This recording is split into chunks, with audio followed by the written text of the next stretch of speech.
So, if you're an animation lover,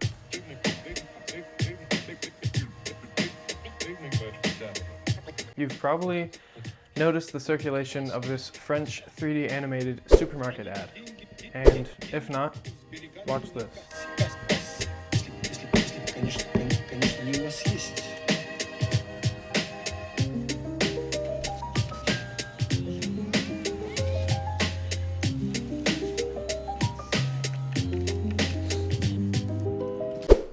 Basically, at least from an artist's perspective, the surface level takeaway from this piece of media is human intelligence or human creation is rather superior to artificial intelligence or generative AI, image making, content creation, whatever. That is kind of like the key takeaway for the average artist.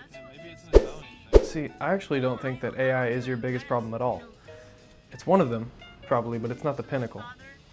I think that the biggest problem for the average artist, or maybe just the average aspirational individual, is this thing that I like to call a detrimental hyper-association. That's a lot of big words. So, what do I even mean? Basically, think of an artist that you adore. For me, David Choe. As an example. I love his work, and I also love him, just his attitude and his whole personality. So I see everything that he does, including the way that he actually illustrates and creates pieces, and I say to myself, I need to do that. You know, this is a major problem that I think I myself have and also other artists have, where we hyper-observe our heroes. In my case, I see Peter Han, he basically only draws with pen. Kim Jong-gi, he basically never uses any kind of construction. And David Choe, he dropped out of art school. Therefore, I say to myself, I will only draw with pen, I will never use construction, and I will drop out of art school. No, no, and no. It's not that any of those things are inherently negative. It's just this idea of, I'm on my own path, they're on their own.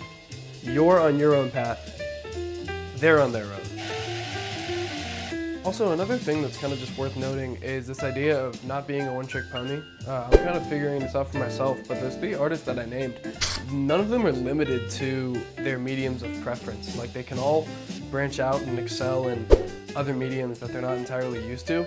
A good example of this, outside of the ones that I named previously, is Yusuke Murata. I don't know if I said his name right, but he's the creator of One Punch Man. And when you look at his ink layouts, like the panels for One Punch Man, you know, they're incredible, and that's kind of like seemingly his medium of choice. But then you look at his pencil renders, and he can literally make his drawings look like photographs taken on the camera. It's absolutely insane.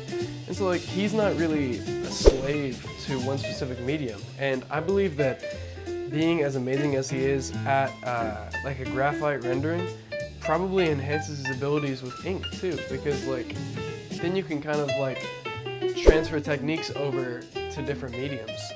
But yeah, just don't be a one-trick pony. That's something I'm figuring out as well. Anyways, moving on. So why am I saying any of this? Basically, it would be a real shame to pursue a career so idiosyncratic as an illustrator, animator, any kind of visual artist, any kind of musical artist, any kind of artistic profession. It would be a real shame to pursue such a specific career just to become a watered down version of somebody else. Because you see, the people whose work you love, the people who really mark your artistic journey, the reason that you got started, they all got started because of somebody else as well. But it was their own personal intuition, the siphoning of all the different works that they love and creating something new that got them to the place that they are today. So it's incredibly difficult seeing somebody whose work you love and not just wanting to steal it. So I have an acronym for you guys for when you see a piece of media that you adore and you just want to create that again, but you can't because it's already been created. I want you to apply this simple acronym that I got from the one and only Marshall Vandriff from the Draftsman podcast. It is UDA, and it means observe, orient, decide, and act. Observe the work that you love, orient yourself, and come to the conclusion of why you love it. Decide on how you're going to apply that work to your work. Apply those master copies, those studies to your work, and then actually apply them. Actually look at that cross-hatching method. Actually look at the way that Hayao Miyazaki does wet on wet with his watercolors. see that and apply it to your own work and create something new, because that's kind of what it's all about, right? And one more thing.